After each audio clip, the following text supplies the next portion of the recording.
It is 2 a.m. Your mind is racing with incredible ideas. You're going to launch that business, write that book, or completely transform your life. In your head, the vision is crystal clear. It feels exciting, it feels real, and it feels like you are finally on the cusp of greatness. But then tomorrow comes, and you do absolutely nothing. Months pass, maybe even years, and that massive dream remains exactly where it started, entirely in your head. Why do we do this? Why do some of the most creative, ambitious people become completely paralyzed when it's time to actually execute? It turns out your brain is playing a very sophisticated trick on you. Let's look at the psychology of why we dream big, but do nothing, and how to finally break the cycle. The first reason for this gap is what psychologists call the illusion of progress. When you sit down and map out a massive 10-year plan or tell your friends about your brilliant new project, your brain experiences a rush of dopamine. Dopamine is the chemical of anticipation.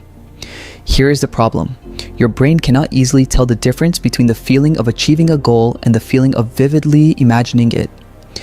When you tell everyone your big plans and receive their praise, your brain treats that social validation as a reward already earned. You get the psychological payoff of success without ever lifting a finger. Once that cheap dopamine hit wears off, the actual work feels boring, heavy, and unappealing. You've already celebrated the victory in your mind, so the drive to do the hard work completely evaporates. The second reason is much deeper, and it involves your ego. It is the fear of losing your potential. As long as your dream stays inside your head, it remains perfect. In your imagination, your business never goes bankrupt. Your book is a bestseller, and your art is flawless.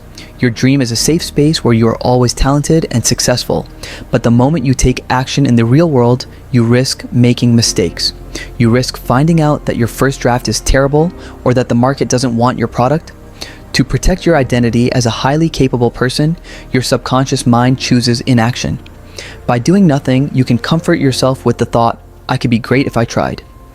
Inaction is a defense mechanism. It allows you to protect the illusion of your own perfection at the cost of your actual progress.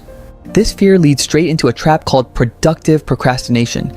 People who dream big rarely just sit on the couch watching TV all day. Instead, they get caught in the research and planning phase.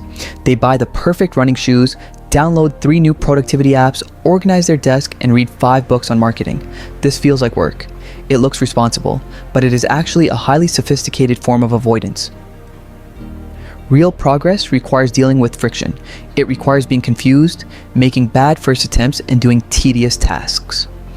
When big dreamers hit that wall of real-world friction, they often mistake normal growing pains for a sign that they are failing, so they retreat back to the comfort of planning.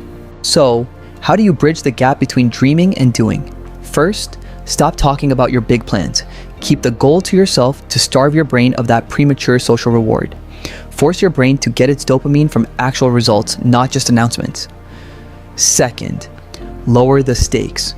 Your dream is too big and it is terrifying your nervous system into paralysis. Scale it down.